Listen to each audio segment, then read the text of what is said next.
Pripremu kolača počinjem pravljenjem kora. Sad, mogli ste da vidite da ima 2 kore, ali ja to uvek pojednostavim tako da ću praviti obe kore odjednom. Potrebno nam je 8 belanaca za obe kore. Ja sam već razdvojila 7, ovde sam sada dodala 8. belance i mutit ću ga uz postepeno dodavanje 8 kašika šećera.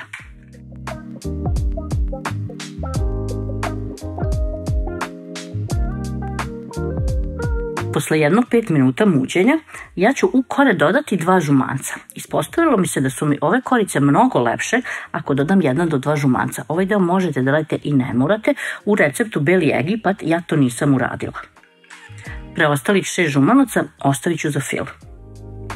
Ovde ću sada da dodam 100 grama pečenog mlevenog leštika, 2 kašike brašna i 5 grama praška za pecivo. Sve to možete malom brzinom miksera umutiti.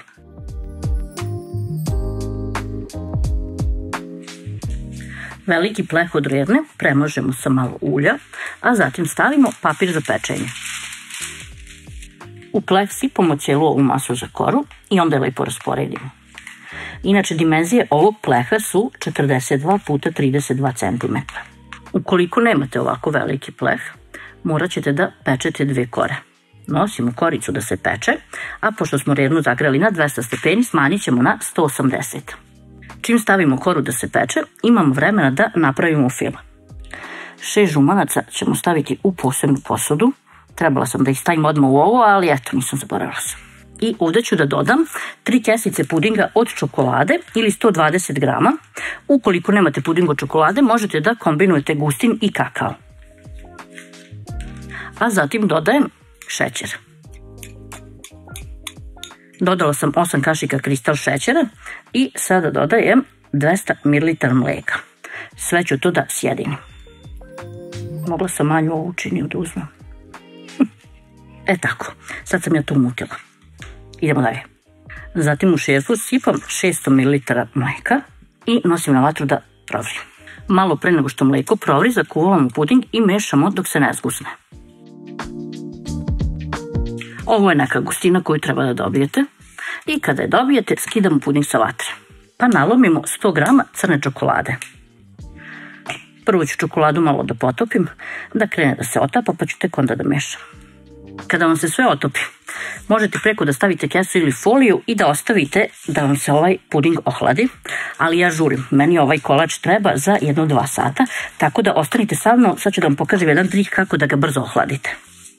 Uzmete ovako jedan veći pleh i pokvasite ga vodom. I onda u pleh sipate ovaj puding svuda pomalo. Ili ga razvučete, sve jedno je. Razvučem ga ovako što tanje. Preko ćemo staviti kesu. I ovako ostavite 20 minuta.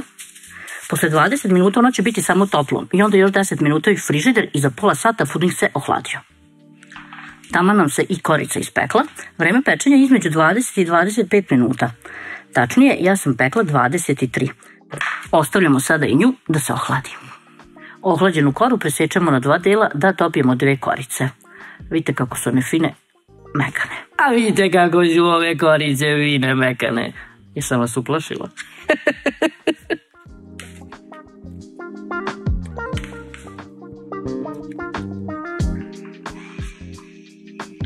Uzimamo zatim 150 grama omekšalog margarina ili maslaca, šta god da imate, i mutimo sa 100 grama šećera u prahu ili po ukusu.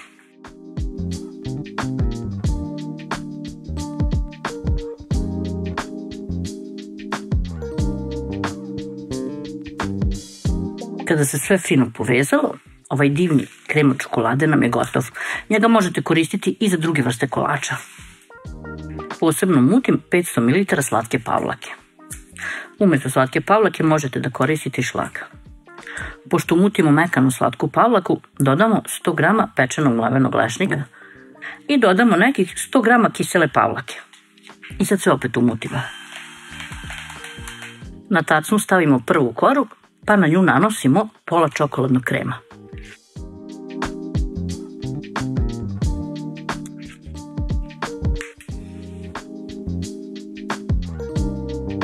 Preko stavljam drugu koru i ostatak ovog čokoladnog krema i slatke pavlake.